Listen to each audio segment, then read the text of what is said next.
The Trump administration will look a little different come 2019. One key position now off the table. The president announcing Mick Mulvaney will replace General John Kelly as his new acting White House chief of staff.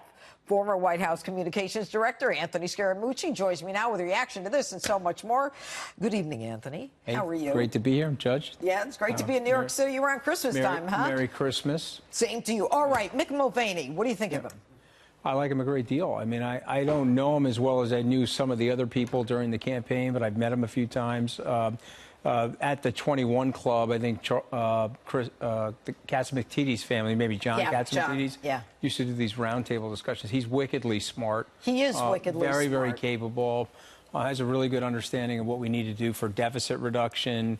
Super responsible guy, and he'll help the president get things done, like the border wall. He'll help the president on immigration, and he'll help the president, I think, as it relates to framing out the 2020 reelection. You know, when you say he's wickedly smart, he is. But the job of White House chief of staff is more than being wickedly smart. It requires that you be able to understand the man in charge, that you be able to keep up with him. We all know the man works around the clock. He doesn't sleep. How do you think Mick will do in that regard? Well, you know, I'll probably get in trouble for saying this. I don't know anybody that can keep up with him. I'm just telling you. Okay, so if that was the qualifications, maybe Mick will be mad at me for saying that, but I don't.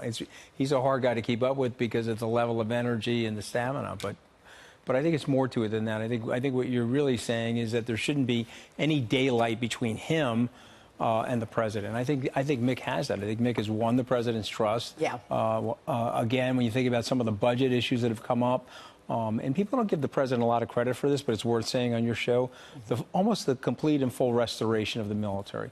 If you think about that spending bill, the president was in the Roosevelt room saying, hey, I don't want to spend this sort of money, but I had to allow for some of these Democratic shenanigans to get in there to fix and clean the military. And so you got to give Mick Mulvaney a lot of credit for that because he was like a surgeon in that process. And, you know, when you talk about the military, I mean, I can't help but ask about Lieutenant General Michael Flynn, who is coming up for sentencing on Tuesday, but whose sentencing judge required the special counsel to provide 302s and other records, which the special counsel did not provide in full.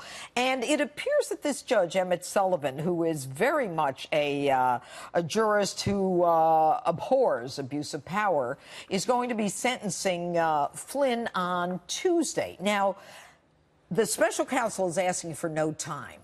When a special counsel asks for no time, it tells me that they don't want an appeal because they don't want the rotten onion being pulled back. What do you think?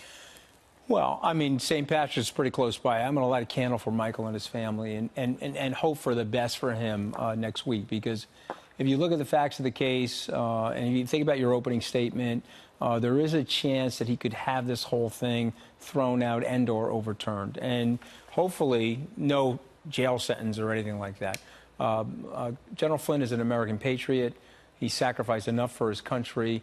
I think it's a very warbled case. It's very hard to understand the facts, Judge. And so for me, and as people have recommended that he gets limited jail time, I hope it's no jail time for him.